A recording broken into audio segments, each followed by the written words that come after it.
Capítulo 6. La batalla contra las huestes espirituales. Porque no tenemos lucha contra sangre y carne, sino contra principados, contra potestades, contra los gobernadores de las tinieblas de este siglo, contra huestes espirituales de maldad en las regiones celestes. Efesios 6:12. Satanás, aunque es un enemigo derrotado, nunca lo ha querido reconocer ni aceptar. Al contrario, está haciendo un trabajo tan demoledor que pareciera como si le estuviese ganando al mismo Dios. Por eso vivimos continuamente bajo la influencia del mal, rodeados por olas de aires infernales que tratan a diario de hundir nuestra frágil embarcación. La Iglesia, como un todo universal y como pueblo de Jesucristo, no está exenta de todo este satánico trabajo demoledor. En realidad, ella es el punto de referencia para que seamos atacados continuamente, ya que nos hemos escapado de sus garras y ahora servimos a nuestro amado y bendito Salvador Jesucristo. El diablo lleva a cabo este trabajo infernal a través de espíritus malignos que cumplen misiones y órdenes específicas alrededor del mundo. Hay demonios encargados de instigar al ser humano para que aumente el número de crímenes, secuestros, atracos, vicios, sexo fuera del matrimonio, alcohol, lesbianismo y una serie de pecados vergonzosos. Su finalidad es tener al ser humano esclavo del mal y separado de Dios. En estos últimos tiempos, Satanás ha descendido con tanta furia que tiene a muchos hogares, individuos, aldeas, pueblos, ciudades, naciones y aún gobiernos totalmente atrapados bajo sus garras.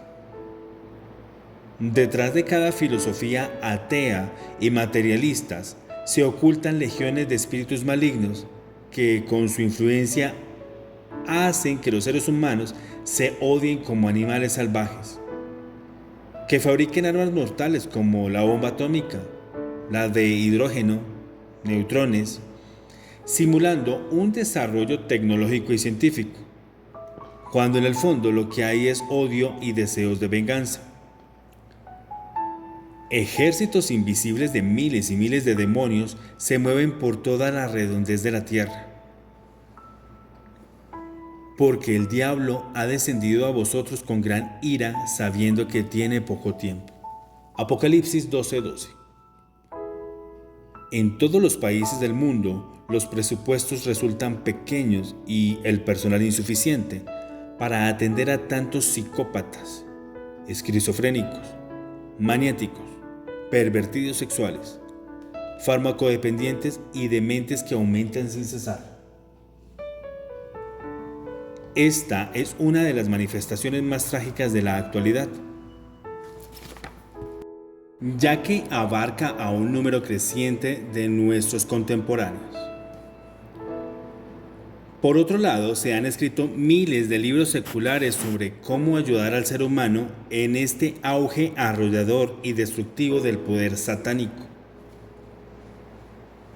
No obstante, aumentan las angustias y a diario se hacen más abundantes las alarmantes noticias que nos traen la radio, la prensa y la televisión. El apóstol Pedro, dirigiéndose a la iglesia e inspirado por el Espíritu Santo, plasmó en su primera carta universal las siguientes palabras: Sed sobrios y velad, porque vuestro adversario el diablo, como león rugiente, anda alrededor buscando a quien devorar. Primera de Pedro 5:8. A la luz del diccionario, analicemos algunas de las palabras de esta expresión para comprender mejor lo que el apóstol nos quiso decir. Sobrio es moderado y precavido. El Señor entonces nos quiso decir que debemos tener cierta precaución al realizar cualquier actividad material o espiritual que afecte nuestra relación con Él. Si somos sobrios, no seremos engañados por las doctrinas de error, que tienen apariencia de verdad, pero su contenido es veneno mortal.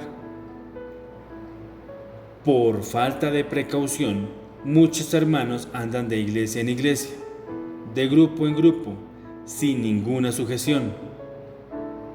Son como ruedas sueltas que practican una especie de turismo cristiano. Por eso casi siempre terminan confundidos y engañados. Velar. Velar es hacer guardia nocturna, trabajar de noche. El diablo no duerme ni descansa jamás. Actúa de manera diferente. Él aprovecha la oscuridad para impulsar al ser humano al pecado. Por eso es que cuando el manto de la noche cae sobre la tierra, los demonios inician su actividad nocturna utilizando medios como las discotecas, los bares, las tabernas, el cine inmoral y toda clase de diversiones satánicas, con el fin de atrapar a todo aquel que busca olvidar sus angustias y penurias por medio de estos métodos. Sus demonios también tratan de infiltrarse en el hogar y la vida de muchos cristianos. El Señor nos ordena que velemos o que sea que estemos en guardia espiritual. Mientras el sueño llega, tengamos la mente libre de todo mal pensamiento. Oremos antes de acostarnos y digamos como David: en paz me acostaré y asimismo dormiré, porque solo tú, Jehová, me haces vivir confiado. Salmo 4:8. Diablo significa literalmente calumniador. Se le llama así por mentir, tanto acerca de Dios como del cristiano. Lee Génesis 3 del 3 al 5, Job 1:9 y Apocalipsis 12:10. Por eso, cuando alguna persona recibe a Jesús como Señor de su vida, inmediatamente Satanás levanta una ola de calumnias contra el nuevo creyente. Usa a sus mismos amigos, incluso a sus familiares. Es en ese momento cuando se hace más necesario que nunca orar e implorar más frecuentemente por este hermano y así ayudarle a salir adelante en sus primeras pruebas. Adversario. Persona rival. Tenemos un rival que nunca se da por vencido. Es un rival que usa toda clase de artimañas malignas para hundirnos en el fracaso. Nos ataca tratando de inspirarnos codicia y amor por el dinero, pensamientos y deseos impuros, delirios de grandeza, obsesión ante problemas económicos o dificultades familiares. En fin, toda clase de tácticas para impedir que seamos cristianos victoriosos. León rugiente. El león es un animal carnívoro que devora a todo animal de la selva para saciar su instinto salvaje y feroz. Con sus fuertes dientes y uñas despedaza a la víctima con mucha facilidad. Su rugido produce consternación y espanto a quienes lo escuchan. Ahora bien, cuando el apóstol dice que el diablo anda como un león rugiente a nuestro alrededor buscando cómo devorarnos, nos está diciendo que el cristiano se enfrenta a diario con un enemigo que es como un león hambriento. Está dispuesto a destruirlo en cuanto pueda. Muchos cristianos han sido devorados por este león rugiente porque han descuidado su comunión con el Señor. Se han vuelto insensibles ante esta tremenda realidad. Después de este breve análisis, pasemos ahora a considerar de qué manera ataca Satanás al ser humano, al cristiano y a la iglesia en general. El diablo utiliza dos tácticas principales en su plan demoledor: la opresión y la posesión. Hablemos un poco de cada una de ellas. Opresión satánica. Satanás ejerce una presión violenta y diaria sobre los creyentes fieles al Señor. En esta manifestación, el diablo no está dentro del cristiano, sino alrededor tratando de dominarlo. Hace este trabajo por medio de sus espíritus malignos, con el ánimo de afligirnos y someternos a su control total. Esta clase de presiones y opresiones malignas las he experimentado muchas veces en mi vida personal. Ha sido un opresor intenso para impedir que cumpla la voluntad de Dios en ciertos casos específicos. Una cosa debemos entender: el Espíritu Santo también nos rodea para fortalecernos y ayudarnos en todo momento y circunstancia. Pero para gozar de esta protección divina, es necesario que nos mantengamos siempre en comunión con el Señor. Esa fidelidad es la que nos da la garantía y seguridad de que el ángel de Jehová acampa alrededor de los que le temen y los defiende. Salmo 34:7. Santiago complementa esta verdad diciéndonos que si resistimos al diablo, él huirá de nosotros. Santiago 4:7. Ahora bien, para que esto suceda, tenemos que someternos a Dios. Esta sumisión consiste en aceptar su señorío y dominio absoluto en nuestros días, en nuestra vida, negándonos a nosotros mismos. Es morir al mundo y vivir para Cristo. El apóstol Pablo la describe así: con Cristo estoy juntamente crucificado, y ya no vivo yo, Cristo vive en mí, y lo que ahora vivo en la carne, lo vivo en la fe del Hijo de Dios, el cual me amó y se entregó a sí mismo por mí. Gálatas 2:20. En la actualidad, miles de creyentes se dejan oprimir por el diablo. Están como soldados en el campo de batalla, pero sin armas y sin esperanzas de vivir. No tienen autoridad contra Satanás, porque han olvidado que el secreto de nuestra victoria está en las rodillas. En la oración sincera es donde cada día nos abrimos paso a nuestro peligroso peregrinar por la vida y nos encumbramos a los mismos corredores del cielo. Muchas personas se me acercan y me dicen: hermano, ore por mí, porque es que cuando oro no encuentro palabras para hablar con Dios. Más bien me invade un poco de pereza que me produce sueño. Otros me dicen: me siento avergonzado con Dios, porque cada vez que voy al templo y saludo a ciertas jóvenes, siento una sensación extraña que me impulsa a desearlas carnalmente. Una señora me dijo, llorando: hermano, mi hogar está a punto de destruirse. Ambos somos creyentes, pero últimamente las cosas han empeorado tanto que por cualquier cosa nos disgustamos y estamos pensando en separarnos. Ore por nosotros. Todos estos ejemplos nos muestran cómo Satanás está usando diferentes tácticas para tentar, oprimir y mantener en derrota al pueblo de Dios.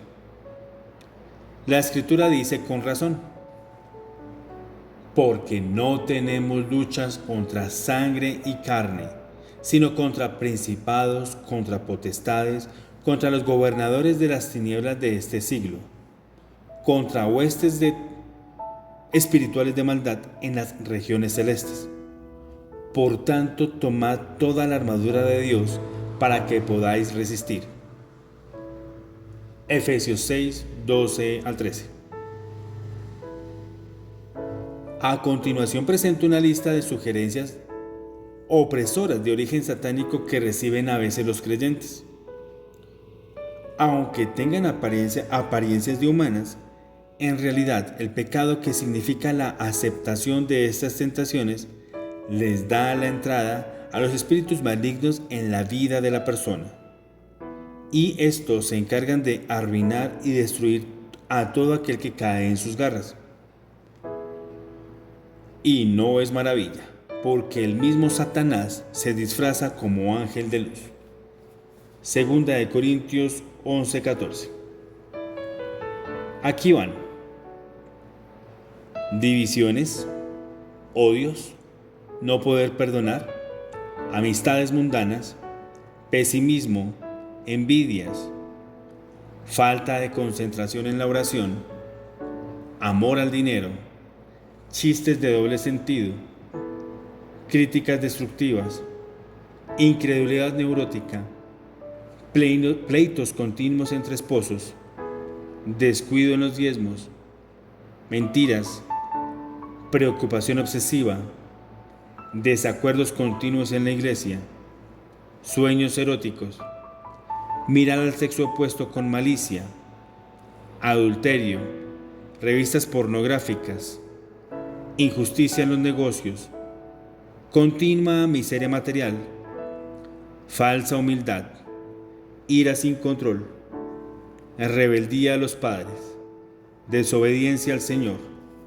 melancolía profunda, codicia, celos, falta de obediencia, poca lectura bíblica, chismes, hipocresía, deseos de blasfemar contra Dios, amor a la música mundana, calumnias, ir al templo solo para criticar, deseos continuos de volver atrás, sentir miedo al hablar de Dios, pedir dinero prestado y no pagar, masturbación, fornicación, demasiada televisión, vicio del cigarrillo, alcoholismo, orgullo espiritual, pensamientos impuros.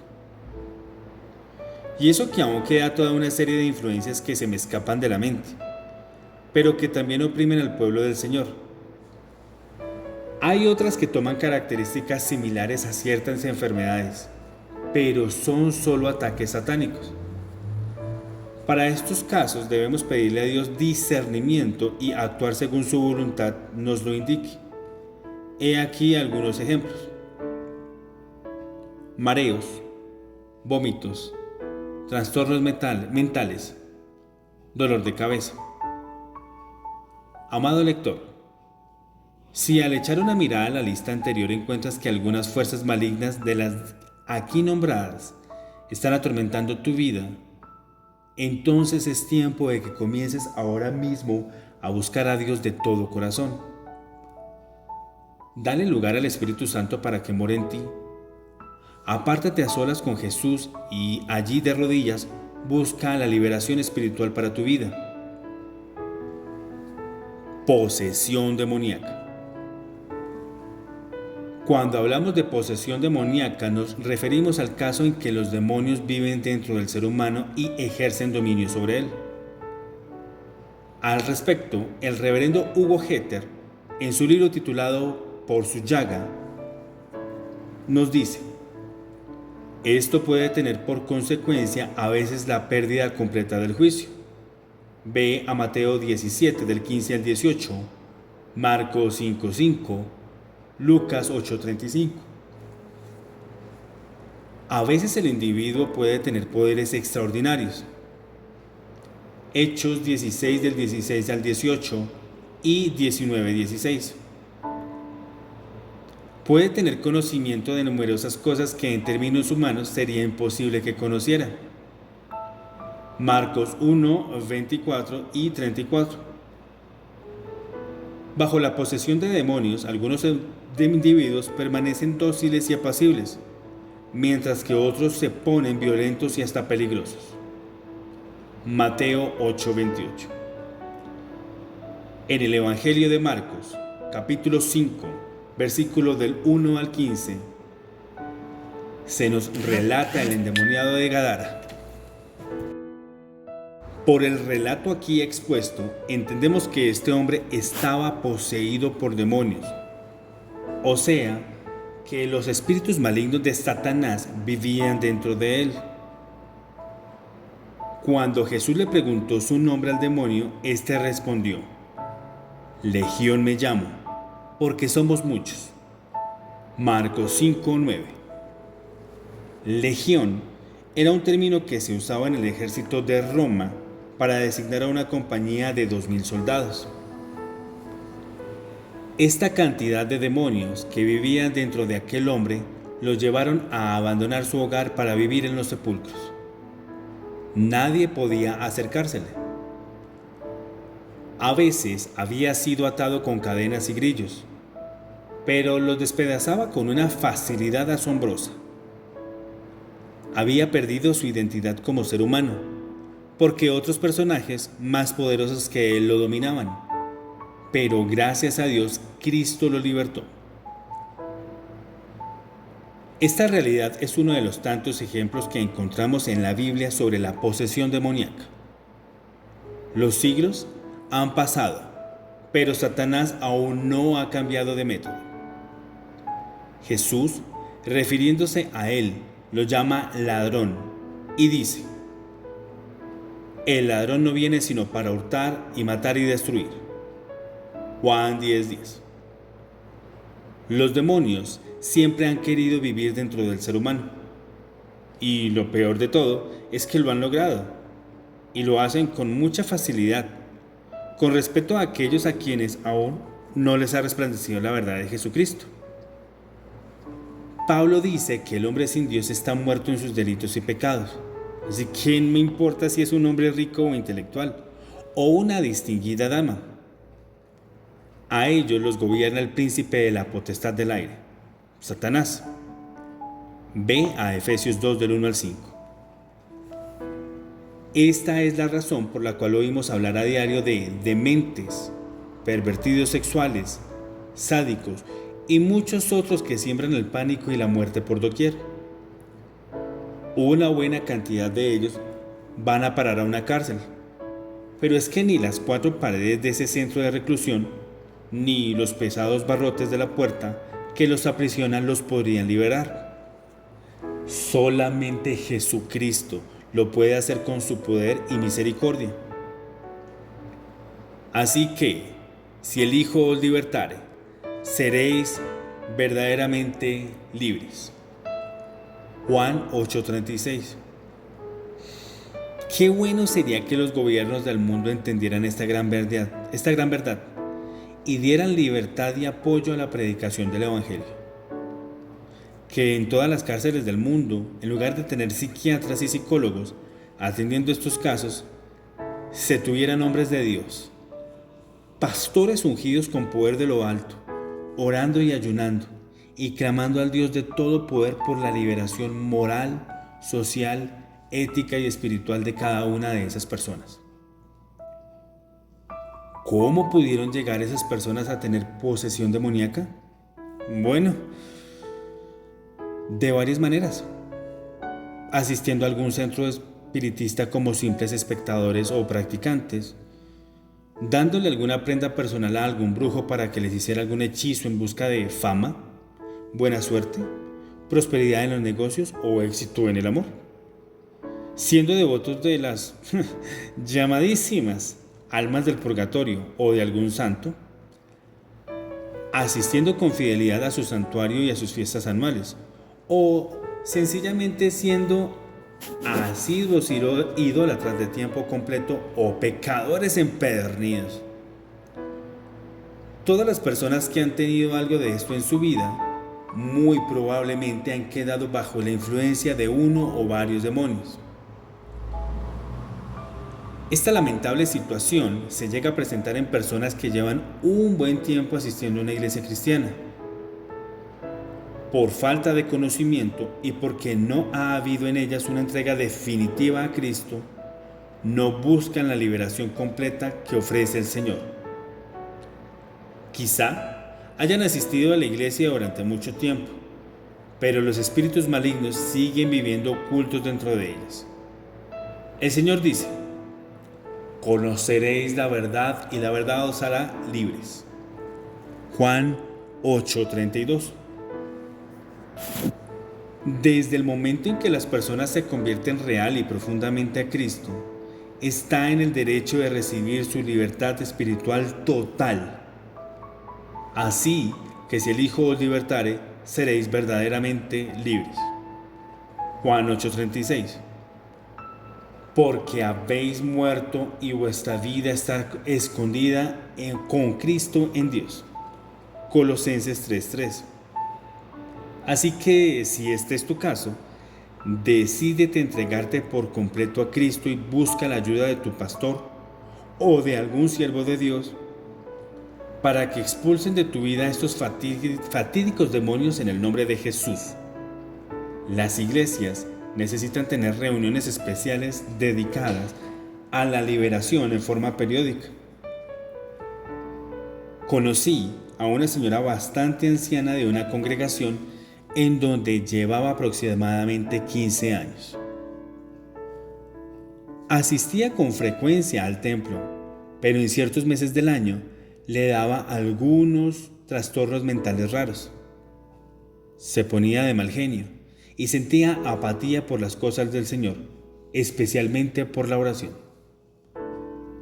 Cierta vez, un evangelista colombiano llamado Ramón Babilonia celebró una reunión de liberación. Cuando oró por la anciana, ella se desplomó y comenzó a echar espumarajos por su boca. Trató de despedazarse la ropa y maltratarse contra las paredes del templo. Ante este cuadro horroroso, el evangelista le preguntó al demonio cómo se llamaba, y éste respondió con voz de hombre: Me llamo serpiente antigua. Cuando le interrogó cuánto tiempo hacía que vivía en ese cuerpo, el demonio contestó: Desde niña, cuando ella tenía 15 años de edad. Entré en este cuerpo cuando un joven, queriendo conquistarla, le dio una bebida preparada por un brujo. Me introduje entonces y desde aquel tiempo vivo en ella. Quedé muy impresionado al oír hablar al espíritu maligno que trabajaba en aquella vida, pero de inmediato el hermano Ramón le ordenó al demonio que saliera de ese cuerpo en el nombre de Jesús, y efectivamente obedeció. La anciana quedó completamente libre y pronto fue llena del poder del Espíritu Santo. Gloria a Dios. En segundo lugar, tenemos el caso de ciertos hermanos que, habiendo experimentado la libertad plena del Señor, con el tiempo han descuidado su comunión con Él. Poco a poco han dejado de orar y ayunar y se han vuelto a este mundo, preocupándose de las cosas materiales y desentendiéndose de las celestiales. En esa situación de frialdad y alejamiento espiritual, los demonios han vuelto y lamentablemente han encontrado la casa desocupada, sin la presencia del Espíritu Santo. Es entonces cuando vuelven a ocupar aquella morada y su postrer estado viene a ser peor que el primero. Mateo 12 del 43 al 45. Hermano, tenga mucho cuidado con su vida cristiana. Cada vez que Satanás venga para tratar de hacerle pecar contra Dios, revístase de autoridad, resístalo en el nombre de Jesús y él huirá. Santiago 4:8. Cierta vez, cuando celebraba un culto de liberación, se me acercó una joven para que orara por ella. Me explicó que hacía 5 años había conocido del Señor. Luego se había apartado, pero ahora nuevamente se quería reconciliar y sentía en la garganta una opresión maligna que le impedía orar y alabar a Dios. Lágrimas brotaron en sus ojos y entre sollozos me dijo: Hermano Eduardo, esta reunión me produce fastidio. Me quiero salir del culto. Siento odio por mí misma. Me siento atada. Ayúdeme usted, por favor, porque quiero ser libre. Observé que aquella hermana estaba sufriendo por causa de algún espíritu maligno, y como me sentía cansado físicamente, le dije que al día siguiente oraría por ella. Arreglamos un encuentro posterior y ella llegó para buscar su liberación. Apenas comenzamos a orar, el demonio se manifestó.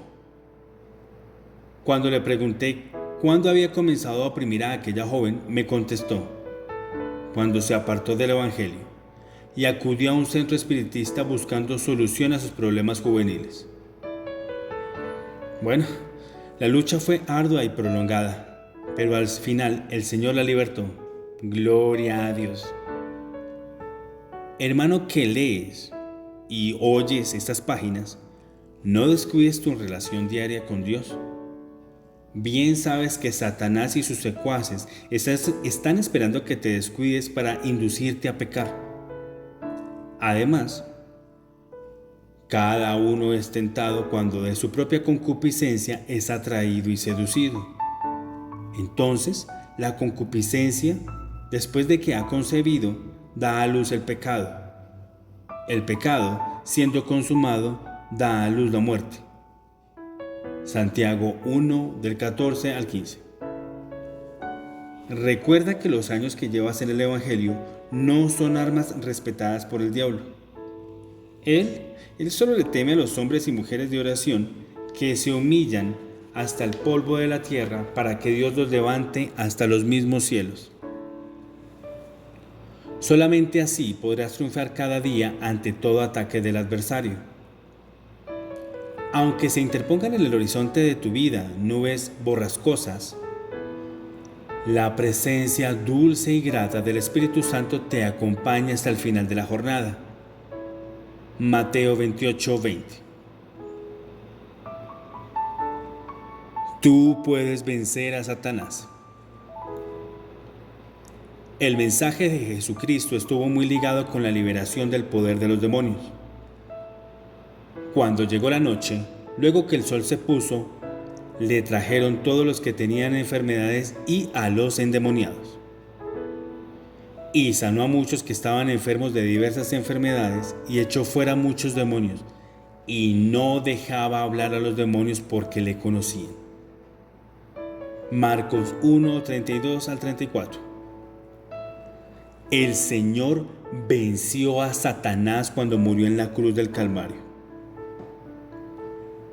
Y despojando a los principados y a las potestades, los exhibió públicamente, triunfando sobre ellos en la cruz. Colosenses 2:15. Refiriéndose a sus 11 discípulos, la Biblia dice que Jesús les dio la autoridad sobre los espíritus inmundos para que los echaran fuera. Mateo 10:8. El evangelista Marcos agrega: y echaban fuera muchos demonios. Marcos 6:13. Finalmente, cuando ya Jesús se disponía a emprender el regreso a la diestra del Padre, se reunió con sus seguidores y les dijo: y estas señales seguirán a los que creen, en mi nombre echarán fuera demonios. Marcos 16:17. Esto significa que el Señor nos dejó su autoridad como un arma poderosa para defendernos del maligno. Él sabía que nuestra vida sería acechada continuamente por el mal.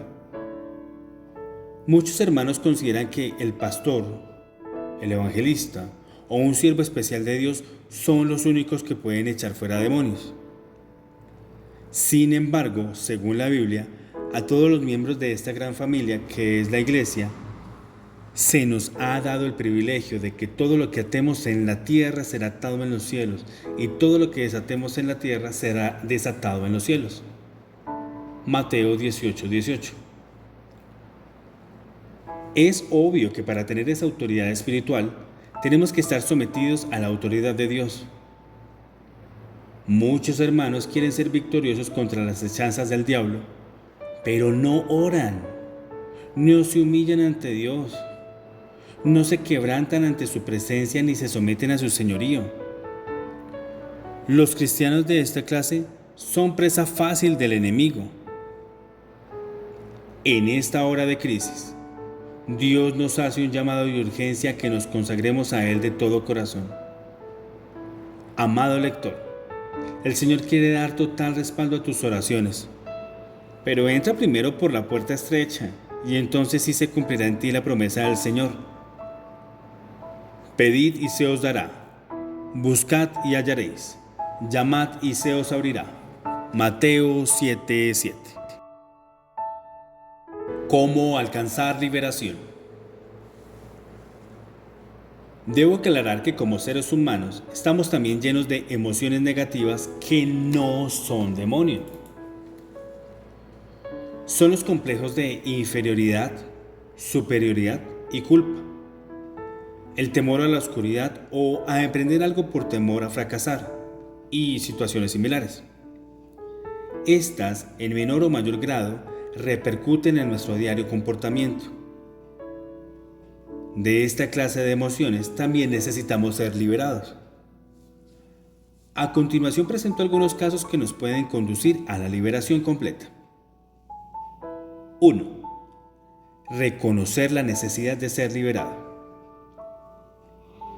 No reconocer o no aceptar que existe un problema personal es lo mismo que encubrir un pecado.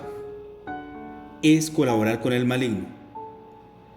Pero si reconoces, por ejemplo, que eres mentiroso, blasfemo, adúltero, borracho o cualquiera que sea tu problema, ya habrás dado el primer paso hacia la liberación porque lo has reconocido. Esa sinceridad es muy significativa delante de Dios. El peor error es no reconocer nuestros errores. 2. Renunciar a ese pecado. Aquí entra en acción tu voluntad. Una vez que reconozcas tu pecado, renuncia a él. Dios te ha dado dominio propio para que puedas tener cierto control ante determinados problemas. Muchos hermanos quieren ser liberados del vicio del cigarrillo, pero ante el más deseo mínimo, vuelven a fumar. A veces, para evitar el gasto de ese momento, llevan tranquilamente tu cajetilla en la cartera o en el bolsillo de la camisa. Esto no es renunciar al vicio, sino todo lo contrario, es colaborar con él. Tienes que renunciar al vicio que te esclaviza, porque Dios no va a bajar del cielo para quitarte el cigarrillo o la botella de la boca. Eres tú el que debes hacerlo. Cuando lo hagas, el Señor te ayudará para que no caigas nuevamente en tentación. Recuerda que nosotros hacemos el 100% de lo que podemos, y Dios hace el 100% de lo que no podemos. Pablo dice que debemos renunciar a todo lo oculto y lo vergonzoso. Segunda de Corintios 4:2. 3. Confesar la falta. La Biblia dice: confesaos vuestras ofensas unos a otros. Santiago 5:16. Aunque parezca extraño, aquí Santiago se introduce en el terreno de la liberación espiritual. A veces tenemos ciertos problemas personales e íntimos, y aunque oramos buscando liberación, nunca la encontramos. Es entonces cuando se nos hace necesario buscar la ayuda de un amigo sincero, con madurez emocional y espiritual, preferiblemente el pastor, para compartir con él nuestro problema en busca de un descanso emocional. De esta manera, apoyados en Cristo, utilizamos unidos la oración como herramienta eficaz para reprender, atar y ligar en su nombre todo aquello que nos haya producido esclavitud espiritual.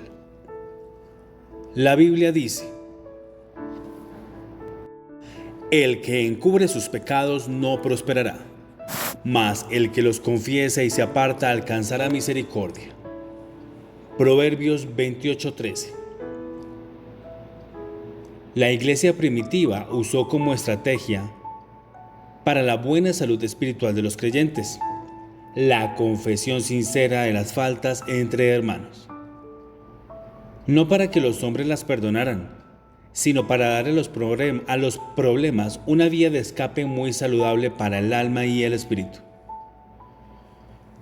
Y muchos de los que habían creído venían confesando y dando cuenta de sus hechos. Hechos 19:18. El temor al que dirán o perder algún cargo o privilegio en la congregación a veces nos impide buscar la liberación de nuestras angustias, problemas, ataduras e influencias malignas. Después de dar los pasos anteriores con toda sinceridad, solo nos resta acercarnos a Jesús confiadamente en oración y ayuno, desatando en forma clara y específica toda atadura del mal que nos atormenta. Luego, declaremos en fe victoria final, recordando las palabras del anciano Juan, quien dijera: Hijitos, vosotros sois de Dios y lo habéis vencido, porque mayor es el que está en vosotros que el que está en el mundo. Primera de Juan 4:4. Conserva tu libertad. Ya hemos hecho referencia a lo que dice la Biblia en Mateo 12 del 43 al 45, pero volvamos a repetirlo. Cuando el espíritu inmundo sale del hombre, anda por lugares secos buscando reposo y no lo halla. Entonces dice: volveré a mi casa de donde salí, y cuando llega, la halla desocupada, barrida y adornada. Entonces va y toma consigo otros 7 espíritus peores que él, y, entrados, moran allí. Y el postrer estado de aquel hombre viene a ser peor que el primero. Entendemos por esta porción bíblica que Satanás procurará por todos los medios recuperar su arraigo en los lugares de donde ha tenido que irse. Por lo tanto, necesitamos mantenernos firmes en el Señor, velando y orando para que el maligno no vuelva a oprimirnos. La persona liberada debe, primero, mantenerse llena del Espíritu Santo. Efesios 5:18. 2. Vestirse de toda la armadura de Dios para poder sostenerse contra los dardos del maligno. Ve a Efesios 6:11. 3. Cultivar un amor especial por la lectura de la Biblia para luego meditarla y vivir conforme a ella. Ve a Proverbios 3. 4. Memorizar textos claves para defenderse con ellos en las circunstancias difíciles y adversas. Los demonios tratarán de atacar de continuo su mente con pensamientos impuros y negativos. En estos casos podrá recitar con autoridad algunos de los textos bíblicos que haya atesorado en la mente y el corazón y que responda a la necesidad del momento. Será como un proyectil lanzado contra las huestes demoníacas en el nombre de Jesús, el Cristo. Recordemos el ejemplo de Cristo cuando fue atacado por el diablo en el desierto y lo venció con la palabra. Mateo 4 del 1 al 11. Quinto, practicar en todo tiempo la alabanza y la adoración a Dios. Hebreos 13:15. Recomiendo la lectura del libro Sacrificio de Alabanza por el evangelista Carlos Jiménez. Sexto, cultivar una vida disciplinada de oración. El predicador J.C. Ryle, en su libro Perlas Cristianas, dice: las Biblias que se leen sin oración, los matrimonios que se contraen sin oración, las amistades que se forman sin oración, las lecturas bíblicas y devocionales con oraciones rápidas y que no salen del corazón, son de creyentes que bajan a un plano de apatía espiritual o al borde mismo de una terrible caída. Por este proceso se forman las personas lánguidas como Lot, los de carácter inestable como Sansón, por descuido en la oración privada.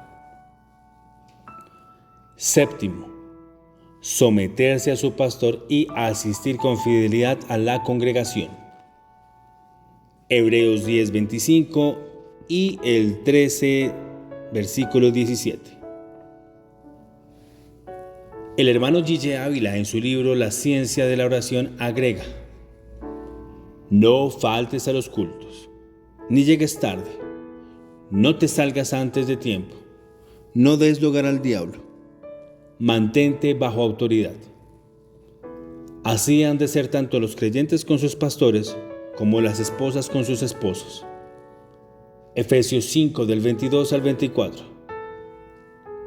Adelante, hermano, luchemos en aras de nuestra salvación e impartamos a otros el conocimiento de la verdad.